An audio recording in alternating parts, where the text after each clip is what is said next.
भारत पर सिर्फ अंग्रेजों ने ही नहीं, बल्कि हजारों सालों में कई शक्तिशाली सभ्यताओं और साम्राज्यों ने राज किया है। सबसे पहले सिंधु घाटी सभ्यता में दुनिया की सबसे प्राचीन और विकसित नगरीय संस्कृति बसी। फिर समय आया मौर्य साम्राज्य का, जहां सम्राट अशोक ने लगभग पूरे भारतीय उपमहाद्वीप को एकजुट कर एक विशाल और संगठित शासन स्थापित किया। इसके बाद गुप्त साम्राज्य का दौर आया, जिसे भारत का स्वर्ण युग कहा जाता है, क्योंकि इस समय विज्ञान, गणित, कला और साहित्य में अद्भुत प्रगति हुई।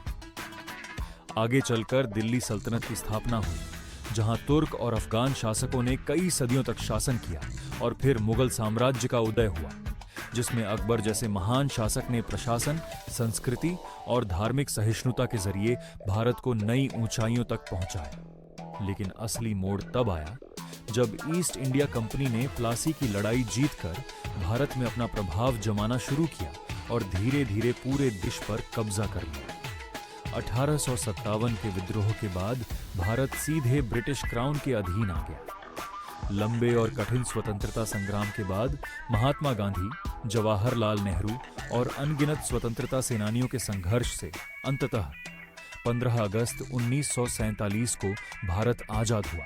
और इसी तरह प्राचीन सभ्यताओं से लेकर ब्रिटिश शासन तक की यह पूरी यात्रा भारतीय इतिहास की सबसे महत्वपूर्ण और प्रेरणादायक कहानी बनाई। अगर आपको भारत का इतिहास जानना पसंद है तो वीडियो को लाइक और शेयर जरूर करें।